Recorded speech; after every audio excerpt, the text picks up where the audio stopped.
Welcome back to the Deep Dive, where we take the vast ocean of information you've shared with us, articles, research, critical reviews, and distill it into the knowledge you need, fast but thoroughly. And today, wow, we are getting into a really big one. We really are. Today, we are undertaking a truly sweeping experience, a multi-century journey into Geraldine Brooks's celebrated novel, Horse. And this is a book that has, it's captured massive critical attention, and for very good reason. Oh, absolutely. When you look at the reviews, they immediately point to the sheer ambition of the thing. We're dealing with a Pulitzer Prize winner here, so critics aren't pulling any punches. Right. The New York Times, for example, they loved how Brooks makes these huge structural leaps across time and theme. They called them thrilling. Thrilling is a great word for it. And Time magazine lauded it as a moving narrative about race and art.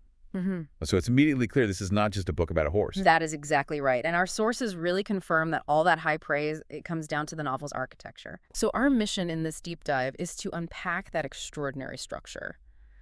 Brooks doesn't just tell a single story. She masterfully braids together what? Art, science, history. And the remarkable, and this part is entirely true, the story of America's greatest 19th century racehorse, Lexington. And that braiding, as you said, that's the whole point, the core argument of the novel. It really is. What's so fascinating here is that the entire really expansive narrative is anchored not by, a single character or a single plot, Right. but by three foundational, tangible elements. Physical objects that jump across time and demand to be noticed by characters living centuries apart. Okay, let's identify those three core strands right now, because I think understanding their symbolic weight is just key to getting the book. Let's do it. So, number one, a full skeleton found in an attic. This is objective, verifiable science. It's physical fact. Number two, a discarded oil painting that's found in a junk pile. So this represents subjective interpretation, art, aesthetic value, and the legacy of forgotten history. And then number three, the actual vivid life of the record-breaking thoroughbred Lexington, which starts in the volatile 1850s. And that's the lived experience, right? The historical anchor that all the analysis has to come back to. Exactly. It is, it's a masterful structural choice. Yeah. The skeleton gives you the anatomical truth of the champion. The painting gives you the aesthetic, the curated view of the champion. And the horse's life itself gives you the social and political reality surrounding him. So each object becomes like a portal, and it challenges the interpretations of the other two. That's it. Okay, let's unpack this. A single horse, Lexington, connects four distinct time periods: the 1850s, the Civil War, 1954, and 2019. 2 centuries of American history. It's incredible when you lay it out like that. What we need to understand is how Brooks uses these seemingly disparate objects, the bones, the canvas, the life, to map out this vast thematic territory. The horse is the fixed point, the biological miracle, but everything around it, art, wealth, race, recognition, all of that is shown to be tragically fluid and contested. And that structural framework, it raises the crucial question the novel is trying to answer. Who gets to tell the story of American greatness? Is it the scientists, the artists, or the historians who are dedicated to uncovering the voices that were, intentionally suppressed? So the story isn't just about a horse. Not at all. Yeah. It's about whose contributions are erased from the official record and how those erasures reverberate for generations. To really grasp the gravity of this whole narrative, you have to start at the foundation. You have to go back to the mid-19th century. Right. This is the origin of the core bond, the birth of the champion, and critically, it's the deep root of the injustice that just shadows the rest of the book. So we begin in Kentucky right around 1850. And the setting is so crucial. This isn't just some, simple historical backdrop. It's the absolute peak of the American antebellum racing world. A world of immense wealth, leisure. And a world of absolute dependence on the brutal institution of slavery. And at the center of all of it is the horse himself, Lexington. His real-life status is, it's almost unbelievable. Our sources confirm he was called the greatest racehorse in American history of his time. He didn't just win, he dominated. Completely. His victories set these unprecedented records all across the South, cementing his legacy not just as a racer, but as a prize sire whose lineage would, define American thoroughbred racing for decades. But Brooks makes it immediately clear that the horse's success cannot be isolated from the man who enabled it. Jarret. The enslaved groom, Jarret. If Lexington is the protagonist of the animal kingdom, Jarret is, without a doubt, the moral and emotional protagonist of the human drama in this first timeline. And the entire narrative just hinges on their relationship, doesn't it? Absolutely. Mhm. Jarret is an enslaved groom who forges this incredibly deep, almost intuitive bond of understanding with the bay foal. And this is so far beyond just, handling a horse. This is a profound, intuitive, specialized connection. It is. And the novel demonstrates that this relationship is what truly carries Lexington to victory. It's not just the horse's impressive genetics. That's where the analysis needs to go deep, I think. Right. What was the expertise of the enslaved horsemen like Jarret? Well, they weren't just shoveling manure, right? They were experts in equine medicine, psychology, training. They possessed an observational capacity that their white owners often just didn't have. Allowing them to read a horse's temperament, its health, its needs, almost instantaneously. Yes. We read about how they would whisper to the horses, they'd mix these specialized feeds, and apply centuries of inherited knowledge about conditioning and care. And what's so devastating is the fundamental injustice that's just embedded in this expertise. You have this unparalleled human skill and dedication from Jarret, an essential, irreplaceable part of Lexington's success. Yet his agency, his freedom, his ability to benefit from his own expertise are all denied by the system of slavery. He is foundational to the horse's status, yet he's completely unsung, uncompensated, and for all intents and purposes, invisible in the wider world of racing history. And Brooks uses this strand to force the reader, and later the modern characters, to acknowledge that you can't celebrate the legacy of Lexington, the pure, objective greatness, without recognizing the foundation of expertise and human sacrifice provided by Jarret and countless others. That oversight, that systematic erasure of black talent and labor, that is the exact unfinished reckoning the novel seeks to address in its later timelines. It sets up an incredible moral tension, doesn't it? It does. The absolute height of sporting glory is built directly upon the depths of human degradation. How can we possibly celebrate one without condemning the other? And that's the central conflict the novel kicks off with. Then the whole narrative just dramatically pivots. The setting shifts from this, contained, if deeply flawed world of the racetrack. The terrifying reality of the Civil War. Exactly. The world of sport, art, and conflict violently collide, and that moral tension that Jarret embodies is amplified 1,000-fold by the war. And here we meet the itinerant young artist. He had gained a certain amount of fame and acclaim by painting the racehorse, capturing Lexington's form and speed for wealthy owners. But when the war erupts, his world fractures. He abandons all of his aesthetic concerns and takes up arms for the Union side. And that mood is so significant, the art is suddenly rendered peripheral by this existential conflict. Right. The artist is pulled out of the genteel, contained world of equestrian portraiture and thrown into the defining moral and physical conflict of the nation. His shift symbolizes how the priorities of the entire country changed, really, overnight. And Brooks captures this moral collision in a single, dramatic, and very brief moment, a perilous night. The artist, now a soldier in the Union Army, finds himself reuniting with the stallion and, crucially, with Jarret the groom. This reunion is just heavy with dramatic irony because it happens very far from the glamour of any racetrack. So far from it. The proximity to violence and the chaos of the war, it just strips away the veneer of that privileged Southern sport. Lexington is no longer a champion. He's just a high-value asset caught in the crossfire. And Jarret is a person whose immediate future freedom or continued enslavement is hanging precariously in the balance, despite his essential skills. The encounter highlights the moral burden of the artist. He sees the horse he immortalized in his art and the man who made that horse great under the shadow of destruction. It underscores that even the greatest horse in history and the genius who grooms him are just secondary players in this unfolding American tragedy. Right. The Civil War scatters these elements, the artist goes north, Jarret seeks freedom, and the horse's legacy is physically threatened. So the 1850s timeline gives us the origin point, the horse, the bond, the art, and the foundational sin of slavery. The war fractures all of it. And that fragmentation is what sets up the central mystery for the later timelines. The physical horse remains the anchor, but the human stories attached to him are broken and buried by this enormous historical trauma. The question then becomes, where do those scattered elements, the painting, the bones, the untold story, where do they land 80 years later, and who will be the person to rediscover them? And that takes us to the 20th century. So that structural shift brings us to our second major strand.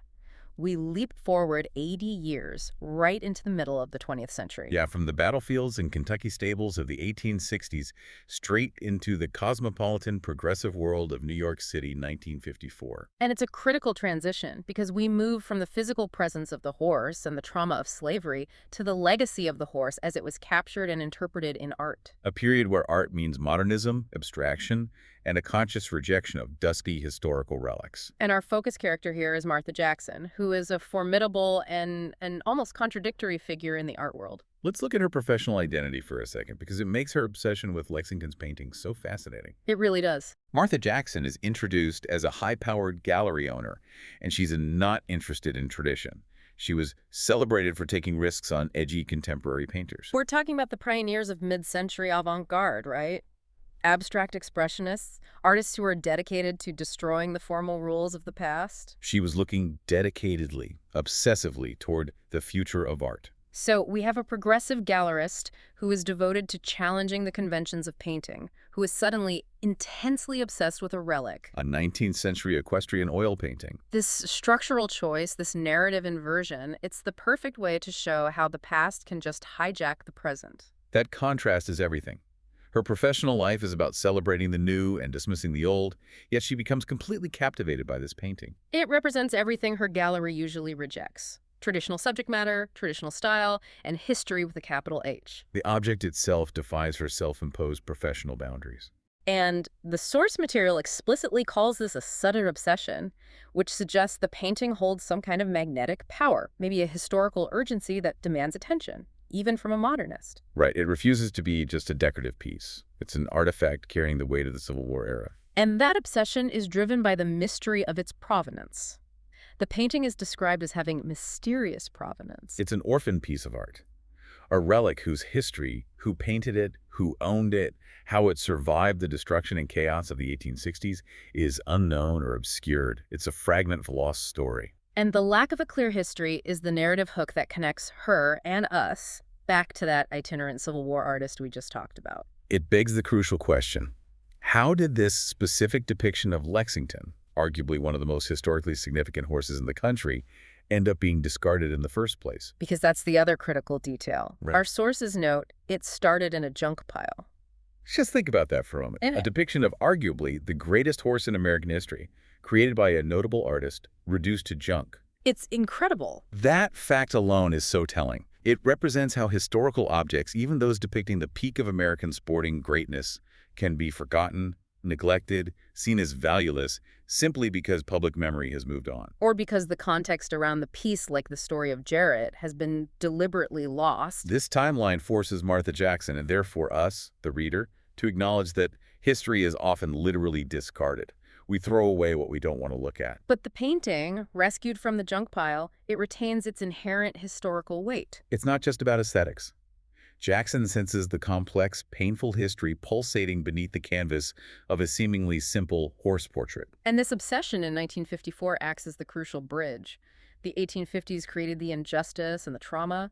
The 1954 timeline shows us the legacy of that history as a forgotten, valuable object that someone, a collector, an enthusiast, is trying to recover and revalue. It's the moment when the past stops being dusty history and starts being a demanding mystery that needs solving. And if we put a finer point on that, Jackson's pursuit isn't about solving the systemic racism of the 1850s, not directly. It's about solving the provenance of the art. Yeah. But by solving the art mystery, she unknowingly opens the door to the social history that the 2019 characters will pursue. She is the first person in the modern era to truly see and acknowledge the inherent value in this specific piece of the past, even if she can't articulate why she's so driven by it. And this is Brooks showing us the interconnectedness of disciplines, right? I think so. If Jackson is obsessed with the artistic representation and its journey, the later characters, Jess and Theo, will be obsessed with the physical and social provenance of the horse himself. So the painting is the thread that leads from historical trauma to modern inquiry. It has to be.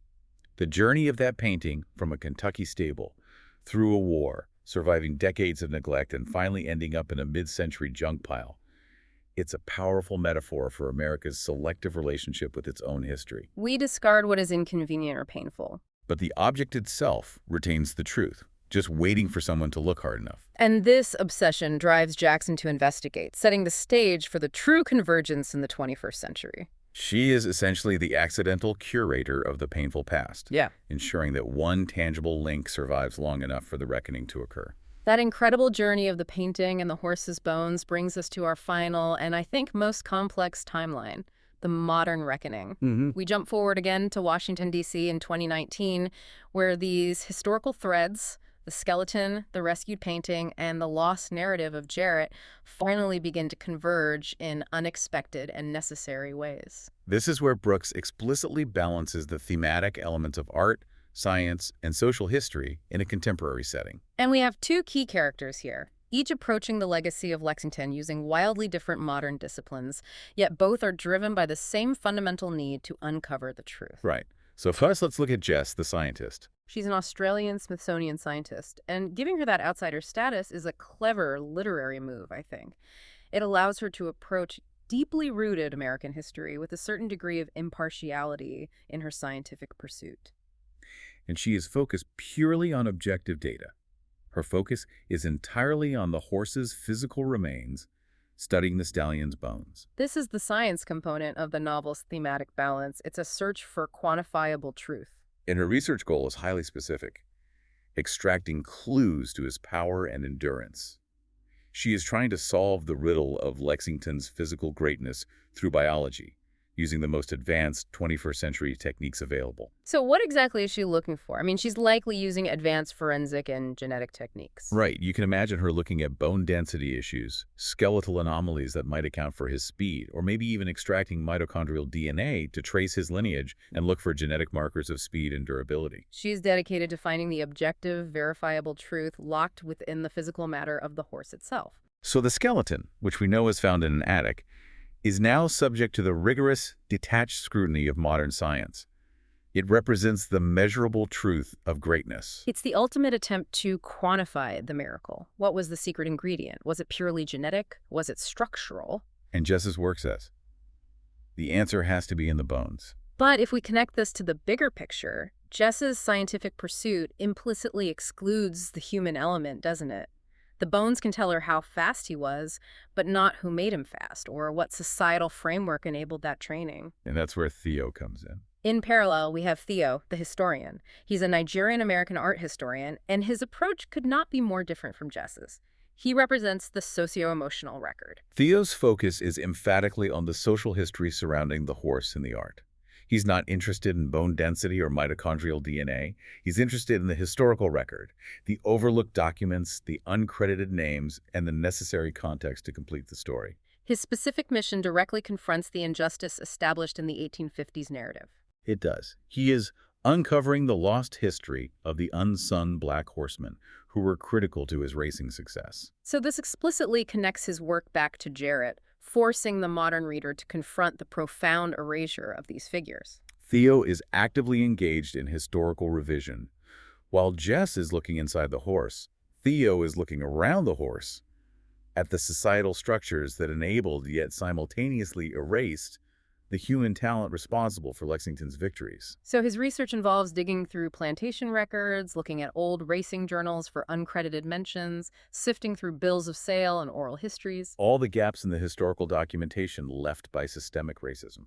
The novel sets up a brilliant and, I think, necessary duality. Jess, the scientist, who is detached from the emotional history and focused on physical capability and quantification. And Theo, the art historian, who's focused on the social record and the narrative of profound injustice. And this is where Brooks's genius really shines. They find themselves unexpectedly connected through their shared interest in the horse. They're both pursuing Lexington's legacy, but from diametrically opposed starting points. Science versus art history, objective measurement versus subjective corrected history. This unexpected connection is the central engine of the 2019 narrative. It has to be, because they represent two different yet equally necessary ways of understanding a subject's legacy. Jess proves what the horse was capable of biologically. And Theo argues who made that capability possible socially and what the terrible human cost was. Let's delve into that convergence, because it's the profound thematic synthesis of the novel. It is the necessary merging of art and science in the pursuit of a complete truth. The bones tell one story. the biological potential, the pure facts. But if you only look at the bones, you miss the context. Right. The art and history tell another story, the social injustice and the depth of overlooked human contribution. It's not just a contrast, it's a required synthesis. You need the science to validate the physical extraordinary nature of Lexington, to understand his sheer biological brilliance. But you absolutely need the history to truly understand the moral complexity of his success in the antebellum South. And the exploitation that fueled the racing industry. One without the other is an incomplete truth. Think of it this way. Jess is looking at the horse's source code, the pure, hard data. And Theo is looking at the operating system of the society that ran the horse, the contextual framework. Neither truth is complete without the other. And Brooks argues that only when those two perspectives meet can the nation truly begin its unfinished reckoning with racism. Theo's work ensures that the erasure of Jarret and countless other black horsemen is challenged and corrected.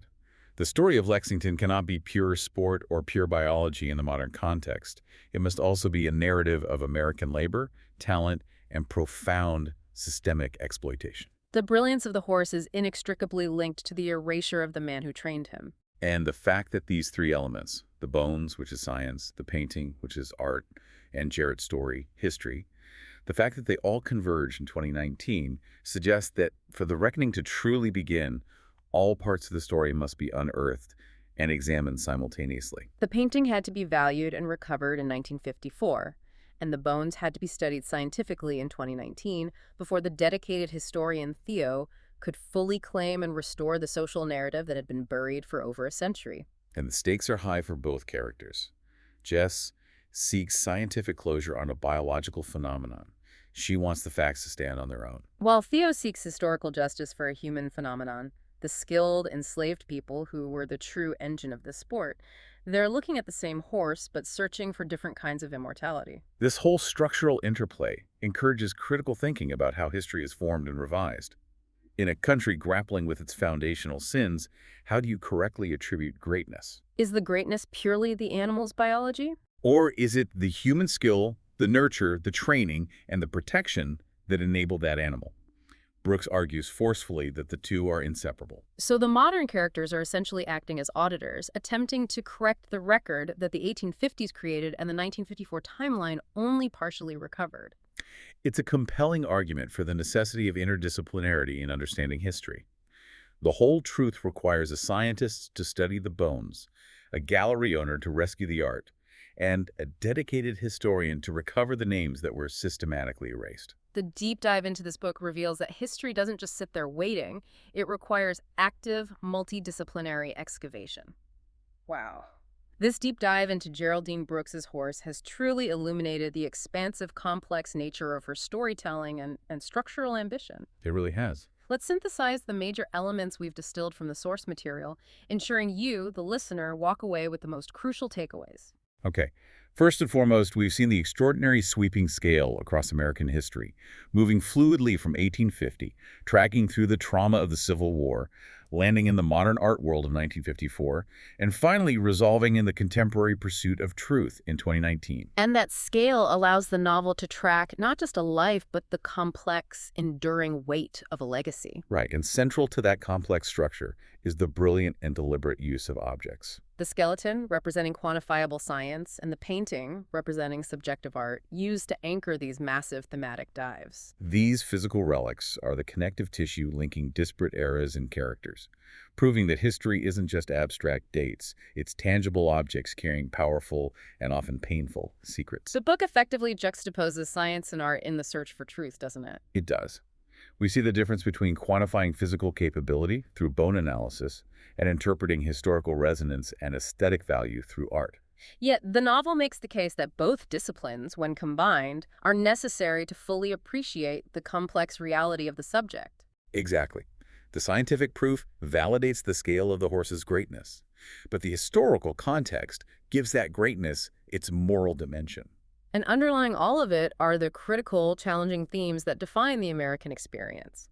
The contrast between love and obsession, the very nature of greatness. And the pervasive shadow of historical injustice, particularly regarding the black horsemen like Jarret, whose specialized expertise was essential yet systematically uncompensated and erased from the historical ledger. To contextualize this one last time, it's just vital to remember that the entire story is based on the remarkable true story of the record-breaking thoroughbred Lexington. That grounding in factual reality elevates the fictional themes of legacy and reckoning. Brooks is taking historical fact, the actual existence of this great horse, and using fiction as a tool for historical revision. Retroactively restoring the humanity and credit denied to the enslaved people who made that greatness possible. So the novel doesn't just passively retell history, it actively challenges our conventional understanding of who history remembers and, more importantly, why. Which leads us to our final thought for you, the listener, something to mull over long after this deep dive concludes. If the physical evidence, the skeleton holds objective clues to power and endurance that Jess, the scientist, can discover using advanced technology. Then what hidden knowledge is still locked away in historical records, old newspapers, plantation inventories, forgotten letters, waiting for a dedicated historian like Theo to uncover concerning the people who enabled that success? Think about it. What profound parts of American history are only now being fully examined because we finally have characters in fiction and in real life who are willing to look in the attic where the bones were hidden? To pull the forgotten painting out of the junk pile and to challenge the established whitewash narrative of American achievement. The true progress begins when we acknowledge that the history we have inherited is often deliberately incomplete.